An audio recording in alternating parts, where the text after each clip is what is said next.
Thank you for being here today, students. It's great to have you here. Second lecture of the semester. It's a great turnout. We appreciate you being here. We're excited for our speaker today.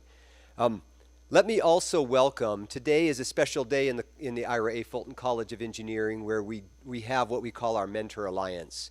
And we have mentors, alumni, friends, those practicing in the profession who come and mentor students. If I could just ask our Mentor Alliance members who are here to please stand, and if you join me in thanking them for being here, please.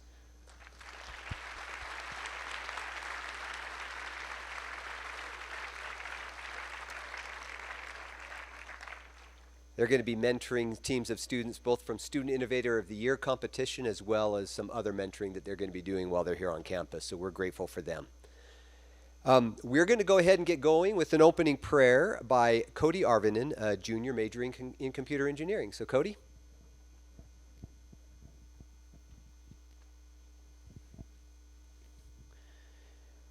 Our dear Heavenly Father, we are very grateful for this day to be gathered here together as an engineering college, and we're grateful for the opportunity that we have to listen and learn from our guest speaker, and we're grateful for the opportunity we have to be here at BYU and to gain an education with the guidance of the Spirit. And we say these things humbly in the name of Jesus Christ. Amen. Thanks, Cody. Well, I am very excited to introduce Sydne Jacques to you. I first got to know Sydne when I was appointed dean just a little over 5 years ago. She has been a great friend to this college and has come and done so many things. It's exciting now for you all to get to hear what she has to offer you and to feel of her energy. And I guarantee you walk out of here feeling like you can do it. And it'll be a great message. She's a professional engineer. She's a founder and CEO of Jaques Associates. It's 27 years old company. It's award-winning. It's been a great thing. The tagline of her company is, and you'll love this, the people side of engineering. A few bullet points. She has worked with over 500 different project teams to help them increase trust and communication. She was recently featured by Utah Business Magazine as one of the 30 women to watch. That's pretty awesome. She's a certified speaking professional. Now that's something that is only given to about 6% of professional speakers worldwide, so that's quite an accomplishment. She's a co-founder of Power Women Lead, which is an organization dedicated to empowering women and strengthening organizations. She has a patient husband, 4 amazing kids, and is proud of the work ethic she obtained growing up on a farm in Montana. We share that. I don't know if you know, I spent my time in a farm in Idaho, so I get that. And she didn't put this last on her bullet sheet, but I saved it for last because it might be my favorite. She holds 2 Olympic medals, 1 gold and 1 silver at the basketball shooting competition at the Senior Olympics. Please, after Sydne's lecture, we will have a closing prayer by Rachel Pingree, a freshman majoring in chemical engineering. So please join me in welcoming Sydne Jacques to the stage.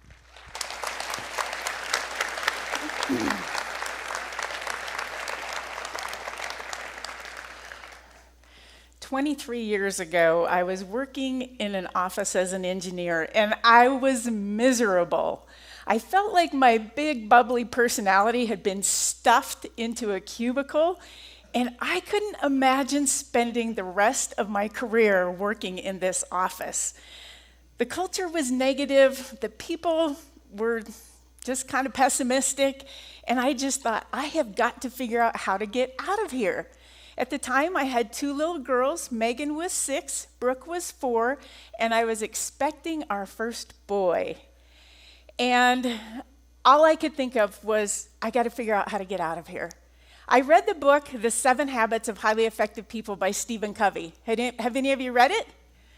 If you haven't, put it on your list. It's a good read. One of the 7 habits was begin with the end in mind. I started thinking about this, begin with the end in mind. If I could choose anything in my life, what would I choose? I would choose a world where instead of going to work really early in the morning while my girls were still in bed, I would be there when they wake up in the morning and I would help them get ready for the day. If I could choose anything, I would like to have my own business. And I would like to build a 6-figure business working from home. And I wrote out this vision, and it was so clear and it was so real to me. And every morning when I would go running, I would rehearse it over and over and over in my mind until it was so real. And then I started having dreams at night of walking into the admin's office and signing the papers and resigning. I was a little obsessed. So when our little boy was born, he was about 1 month old. I was reading an article by Michael Jordan. I love basketball. And in this article, he was talking about fear. And he said, why do we let fear determine so many of the decisions in our life?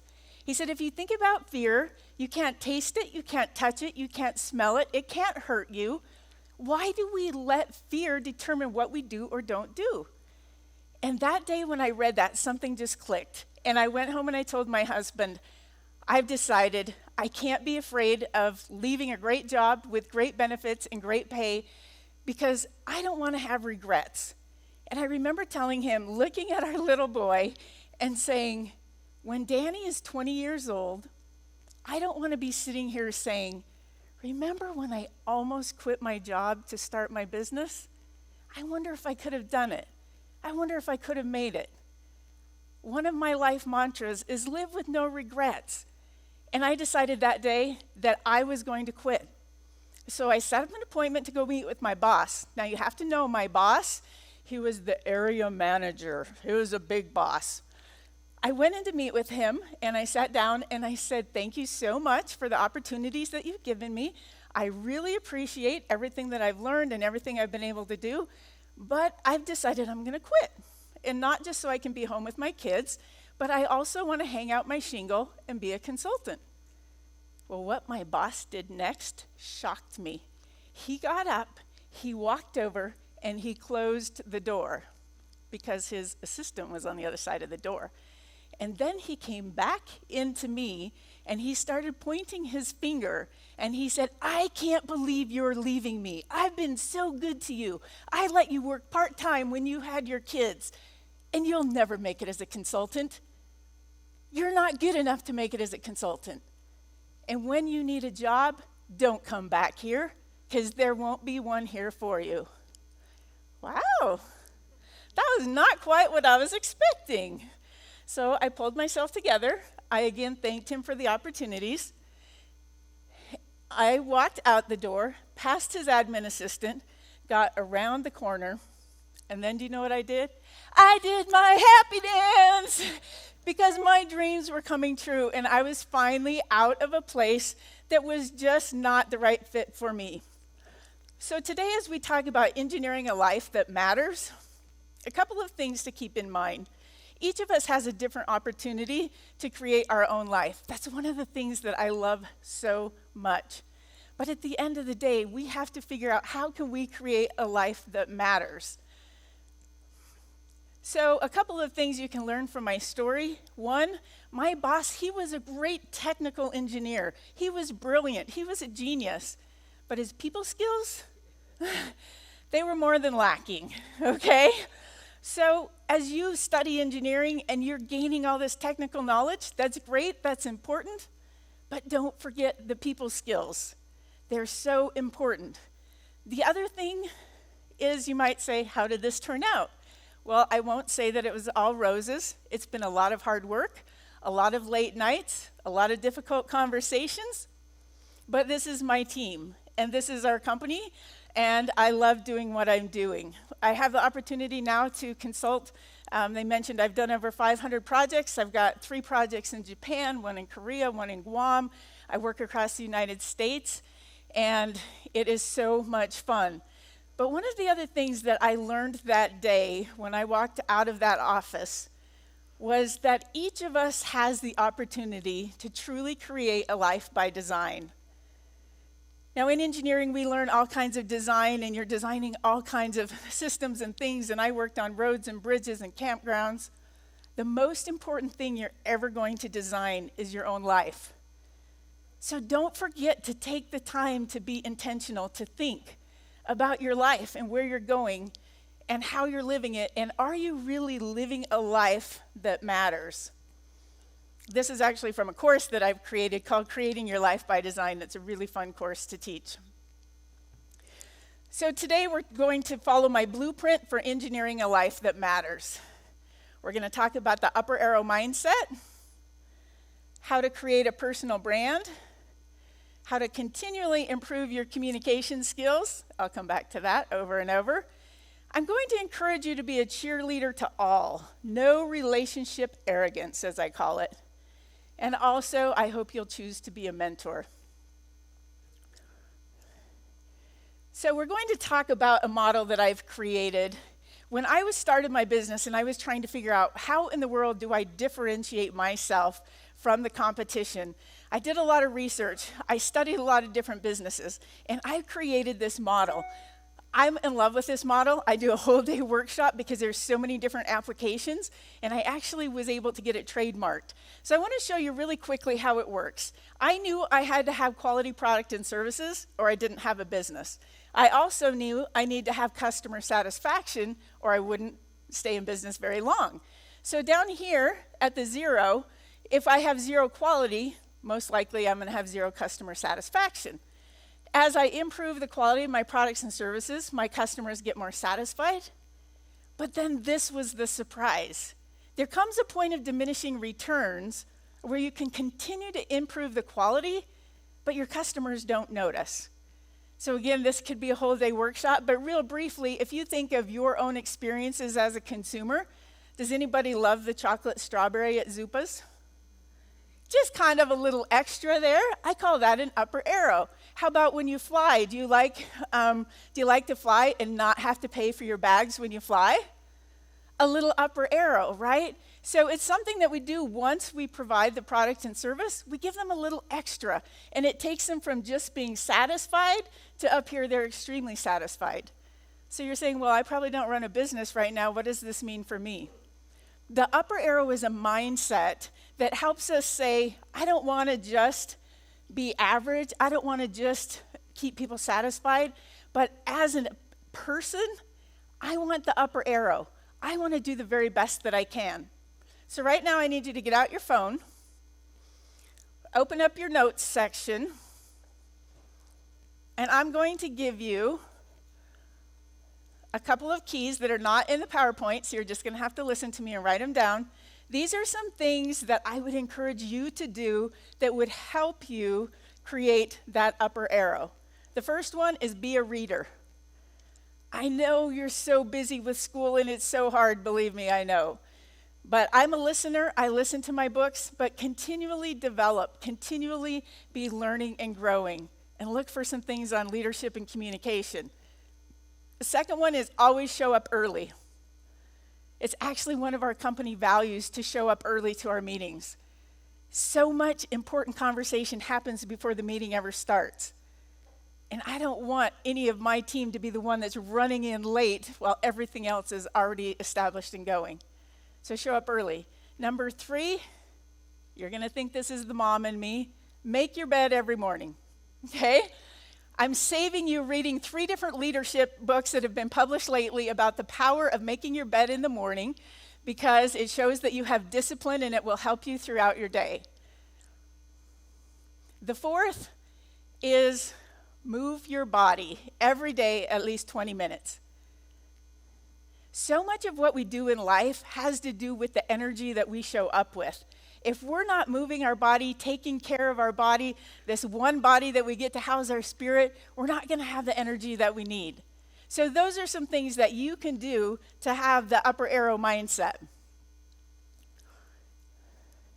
You can also think about the different roles that you have in your life and how could you be an upper arrow as an employee?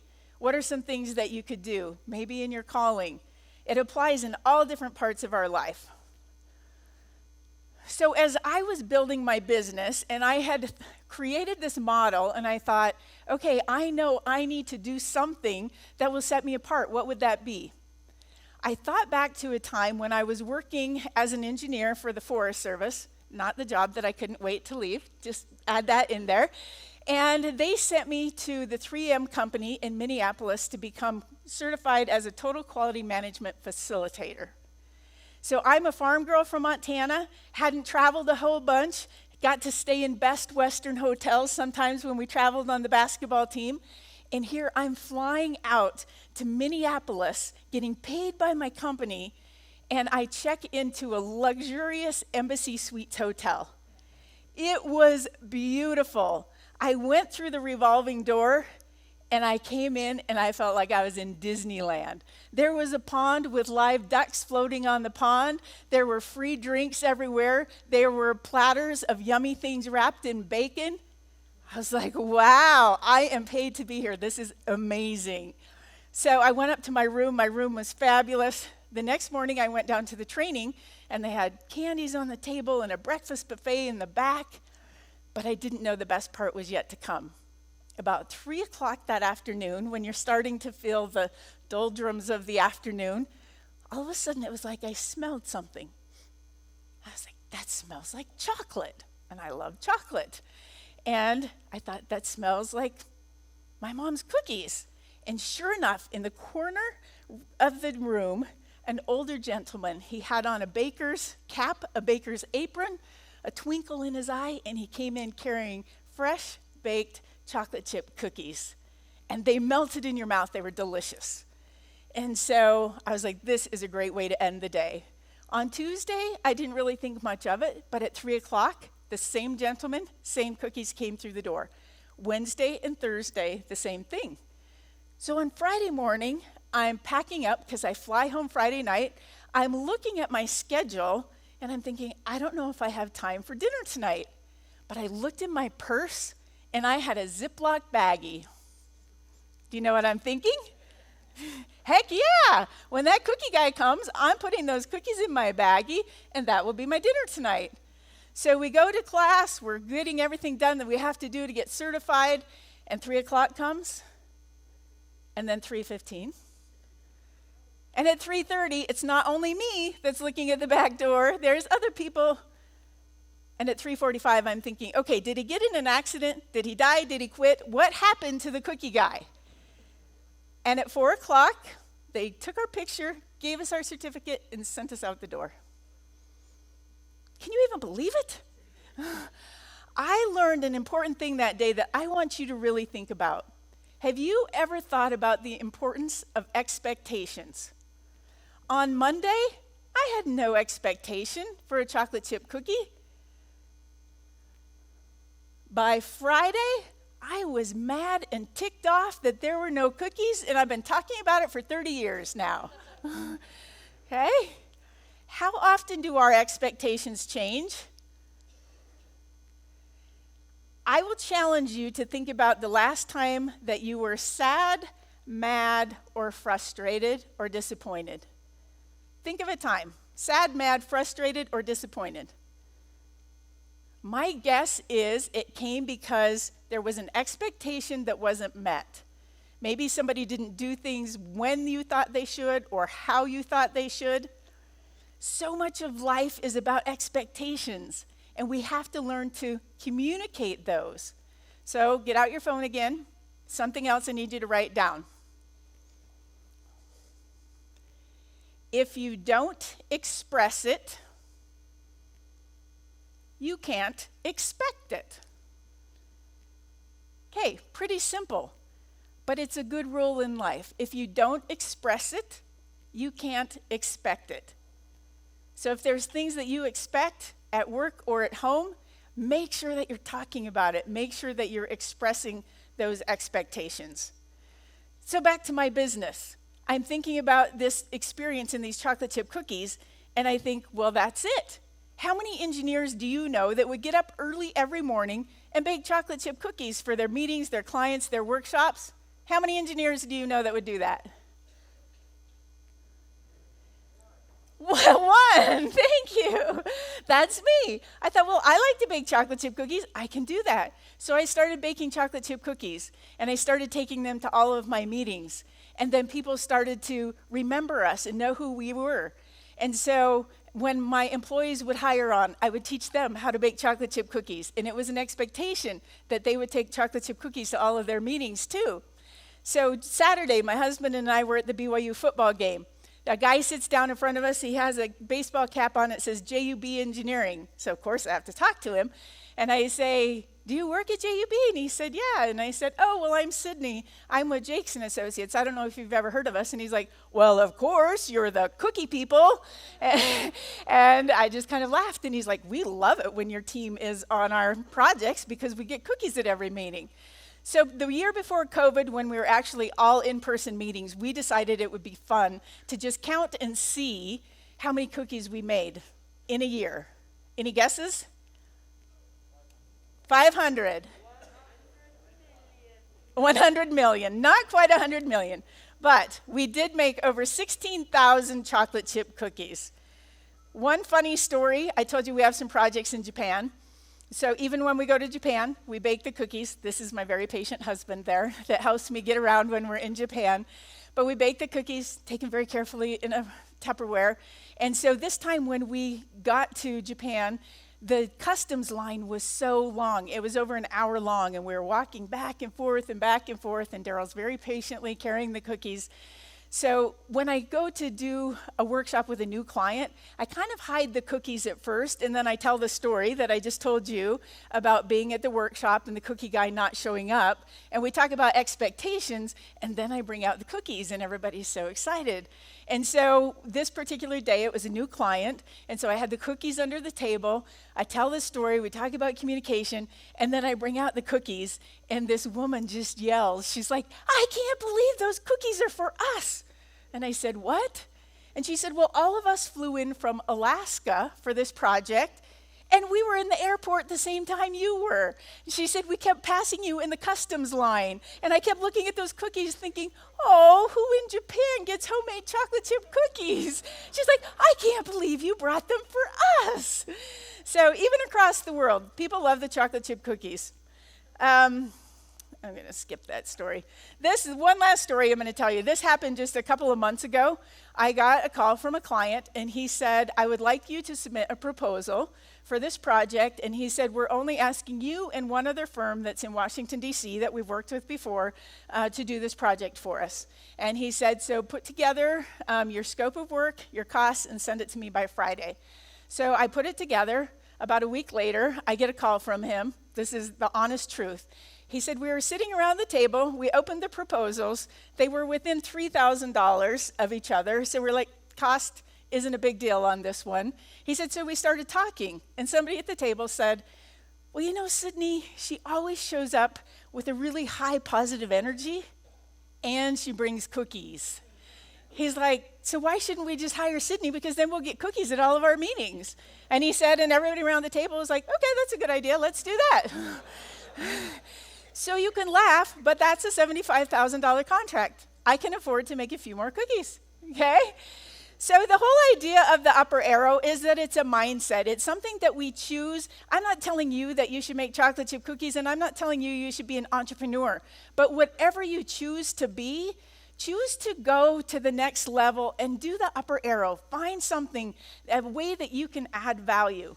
So that takes us right into our second point of engineering a life that matters is the importance of creating a personal brand. So the first time that I really created a personal brand, and I didn't know that's what it was called, when I started studying engineering, I was at Rick's College, and there were only 3 women in the program.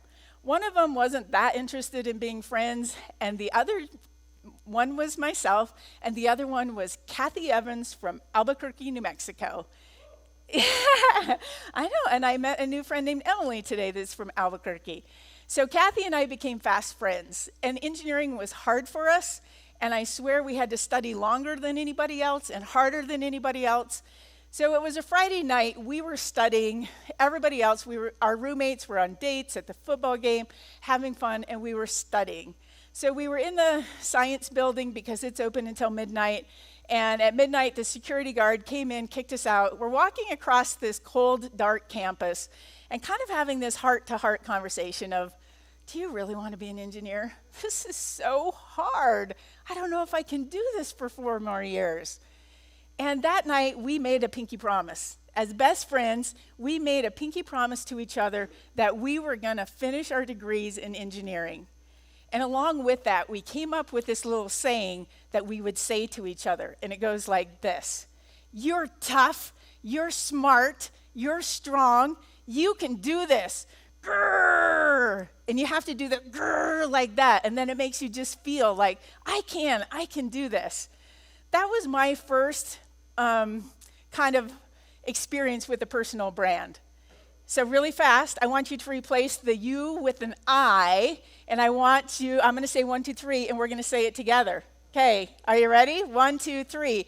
I'm tough, I'm smart, I'm strong, I can do this. Grrr! All right, you can do it, and remember that when it gets hard, you can do it. My second experience came when I was meeting with one of my clients who was the public works directors at one of the cities.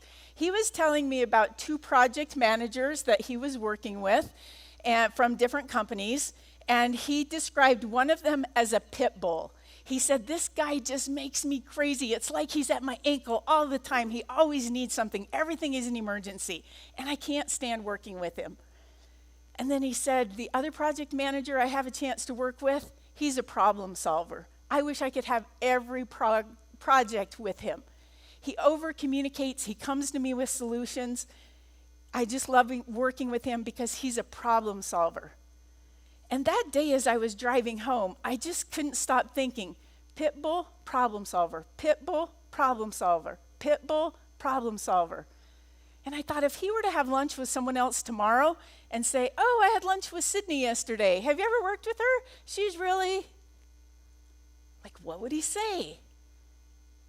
Hopefully he wouldn't call me a pit bull, but I don't think he would call me a problem solver either. That's not my very best.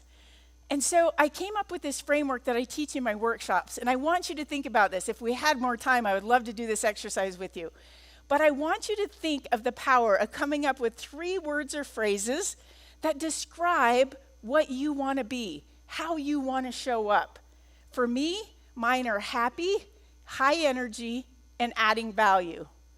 So even though we've only been together for 28 minutes, if someone were to ask you, did you go to the lecture series today? How is that, Sydne? I hope you'd have something positive to say about me being happy or high energy or teaching you something of value. So this is a challenge I want to give you to think about this, and then every morning, this is the trick. Every morning while you're brushing your teeth, you have to say it over and over in your head. So mine's happy, high energy, adding value. Happy, high energy, adding value. And I'm intentional about how I show up. I promise you, as you go to work and as you work on different teams, your personal brand is going to make a difference. Very few of you will ever work one job for your whole career. And when you decide you want to go to another job, your brand is going to be out there. There's people in the industry that are known as the jerk. There's people in the industry that are known as Mr. Ego. Decide what you're going to be and how you're going to show up, and don't be one of those. All right, engineering a life that matters. One of the things that I'm going to continually come back to is communication skills. So when I started my business, I actually hired a business coach to help me figure out how to run my business. He taught me a whole lot of things, but the thing that he taught me that's made the biggest impact on me is he said, Sydne, you need to learn to be 100% present. How often are we really 100% present? I'd say not very often. The interesting thing is, I hired my coach 27 years ago. I didn't have an iPad, an iPod, a cell phone, a laptop computer. And even back then, he's saying you have to learn to be 100% present. So my challenge to you is when you're in a conversation, when you're in a meeting, put your phone down. Don't be distracted. Look in people's eyes and truly communicate. The next step is be a cheerleader for all. My husband and I had a chance to go to a couple of the events during the Olympics. He served his mission in Brazil, he did an internship in Brazil, and he loves Brazil. So he said to me the night before, why don't we wear our Brazil shirts and I take our flag and we'll cheer on the Brazilians? Because really, who's going to be cheering on the Brazilians in the bobsled event, right? So we get there and you can walk anywhere you want along the track. Well, they did the first set of races and Brazil came in dead last. So the second set, they run them according to how they placed in the first set. So first place goes first, second place goes second, and Brazil goes last. So we were walking along the track, watching the race, and by the time they were getting to the end of the second set, we were up to the top of the track. So there were lots of people up there watching. We had our shirts on, our flag, and so I just started going and talking to people that were lined along the track with us. And I said, hey, would you do me a favor? Would you just help me chant, Brazil, Brazil, Brazil? And they did. And so the Brazilian athletes are in the warming shed in last place. They come out, literally their heads are hanging low, and all of a sudden they hear, Brazil, Brazil, Brazil. And it was one of my favorite memories of my life to see that look on their face. They were so surprised. I could tell they were trying to figure out where in the world did these people come from. But they were so happy that somebody was there cheering them on. Now, unfortunately, it wasn't like the movie. They didn't take first place or anything. But we made their day because we were cheering them on. In your life, you're going to have a chance to choose who you cheer on. Don't have relationship arrogance where you think, well, I'm the engineer. That person's only an admin or a drafter or a technician or technical support. Don't do that. Cheer on everyone. Everyone is important. In building and engineering a life that matters, we cheer on everyone. This one is choose to be a mentor. That's a cute picture, but we don't have time for it, sorry. So what can men do to mentor women? There's so much talk right now about diversity, inclusion. I've been asked to sit on panels and give presentations. One thing I know is that teams are better when there's diversity on a team. We bring diversity of thought is good, diversity of ideas. It just makes for a better team. So I just want to touch real briefly on what we can do. The first thing is just be willing to open the conversation. Don't think that it's just the same for other people in your office or on your team as it is for you, because chances are it's not. When you're working with women, most likely they're also the head responsibility at home for the children, for the meals. And it's different for them. So being willing to open the conversation and then seek to understand what are they really going through. One of the things I love about the course I've created on Creating Your Life by Design is that we go through different phases. When I had little tiny babies, that was a different phase and I needed different things than when my kids were in high school. I wanted the flexibility to be able to go to their tennis matches and be at their activities. And now we're empty nesters. That's why we get to travel to all of these places, because there's nobody at home to take care of anymore. But realizing that all of those different stages need different things, and especially for women, it's a bigger impact. Don't make assumptions. I've had so many women say to me that they were passed up for a job or an opportunity because somebody assumed, well, she has kids, so she couldn't do this job. It takes travel. Oh, well, she just had a new baby, so she's probably going to go part-time. We obviously couldn't put her in this project. Don't make assumptions. Open up the conversation, talk to people, ask people. Just a couple of weeks ago, I gave a presentation at the UDOT Engineering Conference on 5 keys to retaining female talent. And I just had information pouring in from female engineers telling me what they thought. And one of the big things that people kept talking about was having a place after you have a baby, having a place that you can go to pump your milk during the workday. Men, you're lucky. You don't have to worry about that. But be aware and help people to be able to do what they need to do to still be a great employee and be able to take care of their families at the same time. Call out inequality. One of the most common things that happens, and last 2 weeks ago, I was in a workshop, 80 professional women. It was facilitated by a man, and he asked the question, how many of you have been in a room and you share an idea with the team in the room? These are women in male-dominated fields. And then a few minutes later, a man shares the same idea. And then all of a sudden it's like, oh, Rob, that's a great idea. Let's do that. 90% of the women in the room raised their hand and said they had personally experienced that.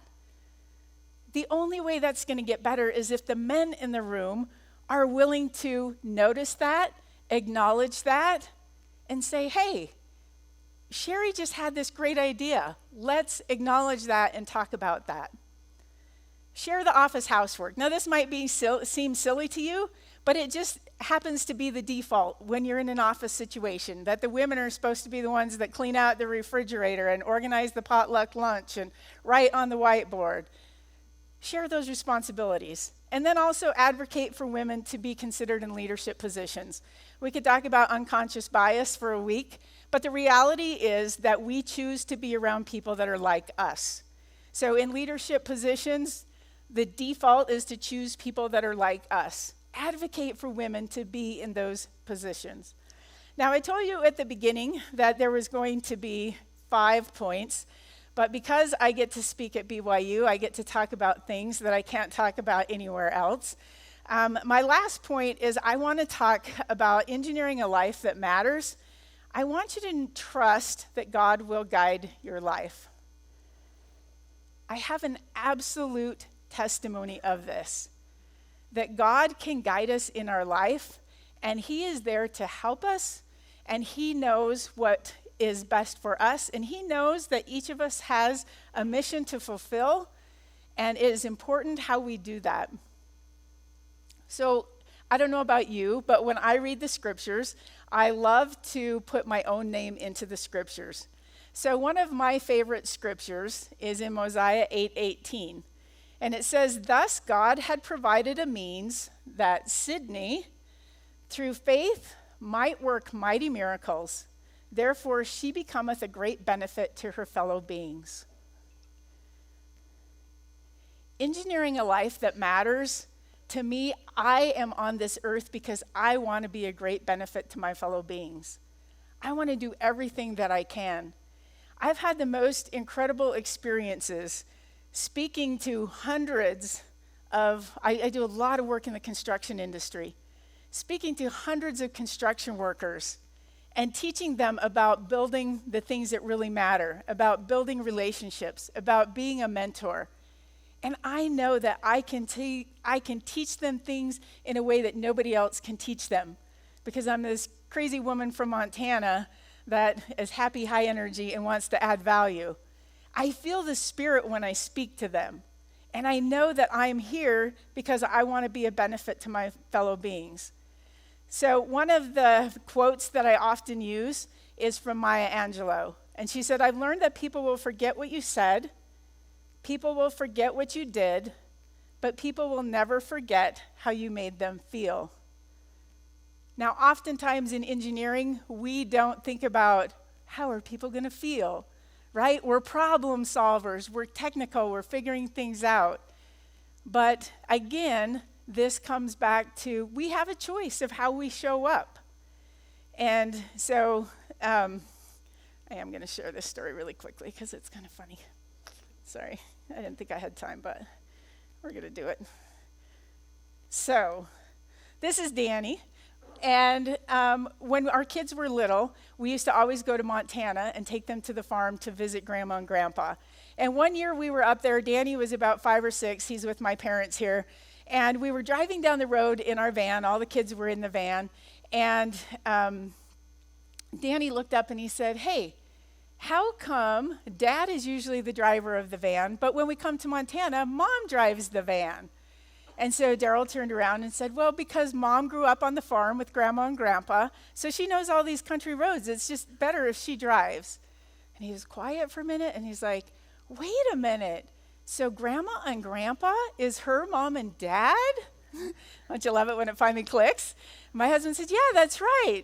He was quiet for another minute, and then he said, hey, that's not fair. She got way better parents than we did. So the reality is that I did get better parents. Daryl and I have tried. But I like that story because it tells about choice. And we have a choice. We don't get to choose who our parents are. But 98% of life, we get to choose. So my message to you today is you get to choose how you show up. You get to choose what your personal brand is. You get to choose what you do in your life. And you get to choose if you let God guide your life or not. I finished 3 years of engineering, and then I went on my mission to Hawaii, yay, and I decided that I didn't think I really wanted to be an engineer. So I changed my major to be a math education major. I came to BYU for my first semester. I was registered in math education, and I went to my Book of Mormon class. And when I showed up, there were twice as many students as there were room in the class. Now, back in the day, there was no texting, no email. So the professor just said, well, come back here, and I'll leave a note on the board that says where we're going to meet. So we came back to the next class, and there was a note on the board that said, our Book of Mormon class is going to be held in the Clyde Engineering Building. I didn't think anything of it. All semester long, I went to my Book of Mormon class in the Clyde building. The end of the semester, I was looking for a job, and one day I walked out of my Book of Mormon class as a math education major, thinking I'm really smart when I'm in math education. It's easier than engineering, if you were wondering. And I was thinking it would be really fun to be a basketball coach. So I walked out of my class, and there was a paper about like this. It was a white paper and a magic marker. It said summer internships with the Forest Service, but only CE students can apply. And I thought to myself, the Forest Service, that sounds fun. I'm going to go apply. So I went and I applied, and on my second interview, they offered me the job, and I said, okay, I got to be honest with you. I'm not going to be a civil engineer. I'm going to be a math teacher and a basketball coach, but I'd still really like to work for the Forest Service for the summer. And the two men I was interviewing with, they kind of winked at each other, and they're like, you might change your mind. And sure enough, over the summer, I changed my mind, and I decided to come back into engineering, and it has blessed my life ever since. But the moral of that story is, do you think it was an accident that my Book of Mormon class got moved from the Marb to the Clyde building? No, it was divine. God knew where he wanted me to be. I absolutely believe that. As I was preparing this morning, I thought of one other thing.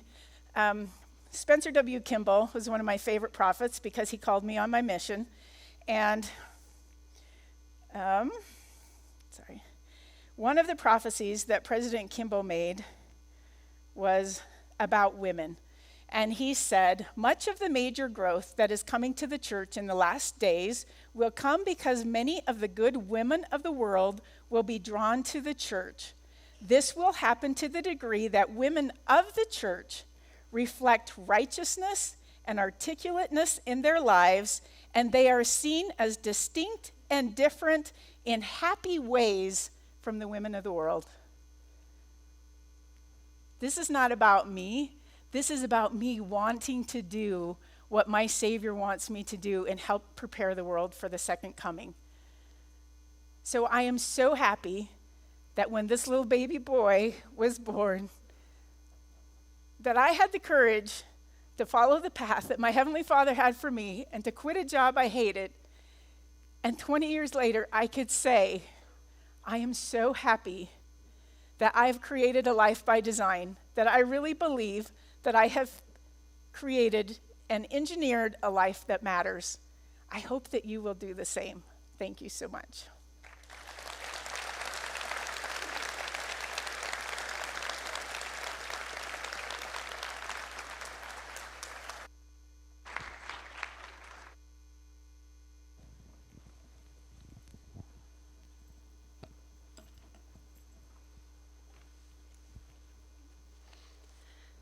Dear Father in heaven, we're grateful for this day. We're grateful that we've been able to meet here together as engineers and students. We're grateful for Sydne and her message about engineering a better life. Help us to remember what she has talked about and help us to trust in thee and to know that thou art guiding our lives. We're grateful for thy love for us and the Savior and his love for us. Help us to always remember him and try to be like him. And again, we're grateful for this wonderful university that we have to attend school. Help us to keep on learning and growing, and we say these things in the name of Jesus Christ. Amen.